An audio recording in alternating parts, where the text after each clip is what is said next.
দেশের শীর্ষ সারির ইংরেজি মাধ্যম স্কুল স্কলাস্টিকা তাদের এ লেভেল শিক্ষার্থীদের সংবর্ধনা দিয়েছে। রাজধানীর উত্তরায় স্কুলটির সিনিয়র শাখার 141 জন শিক্ষার্থীকে কৃতিত্বের স্বীকৃতিস্বরূপ সনদ দেওয়া হয়। অনুষ্ঠানে শিক্ষার্থীদের উদ্দেশ্যে অনুপ্রেরণামূলক বক্তব্য রাখেন বিশিষ্ট অণুজীব বিজ্ঞানী ডক্টর সেজুতি সাহা। বলেন, বাংলাদেশে অনেক চ্যালেঞ্জ আছে, তবে তা কাটিয়ে বিশ্ব দরবারে দেশের নাম উজ্জ্বল করতে পড়াশোনার বিকল্প নেই। শফিকুল ইসলামের রিপোর্টে বিস্তারিত।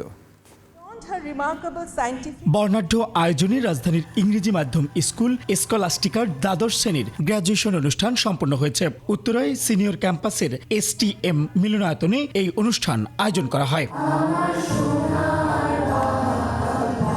গ্র্যাজুয়েশন অনুষ্ঠানের প্রধান অতিথি বিশিষ্ট অণুজীব বিজ্ঞানী ডক্টর সেজুতি সাহা শিক্ষার্থীদের উদ্দেশ্যে বলেন, জীবনে প্রকৃত সফলতা অর্জনের জন্য কেবল পাঠ্য বইয়ের পড়াশোনাই যথেষ্ট নয়, বরং এর পাশাপাশি বহির্বিশ্ব সম্পর্কে ধারণা রাখা অত্যন্ত জরুরি।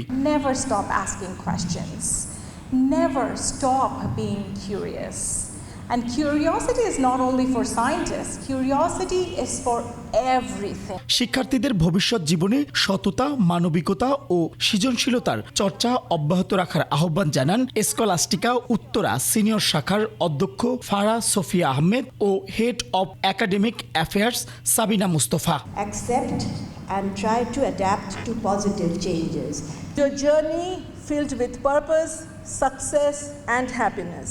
এবারের সমাপনীতে সনদপ্রাপ্ত 141 জন শিক্ষার্থীর মধ্যে 3 জন অনার, 18 জন হাই অনার এবং 13 জন বিভিন্ন বিষয়ে অসাধারণ কৃতিত্বের স্বীকৃতি লাভ করেন। অনুষ্ঠানের বিভিন্ন পর্বে শিক্ষার্থীরা নাচ, গান ও মনোজ্ঞ সাংস্কৃতিক পরিবেশনায় অংশ নেয়, যা উপভোগ করেন অভিভাবক, শিক্ষক, শিক্ষার্থী ও কর্মকর্তারা। শফিকুল ইসলাম, 21 টেলিভিশন, ঢাকা।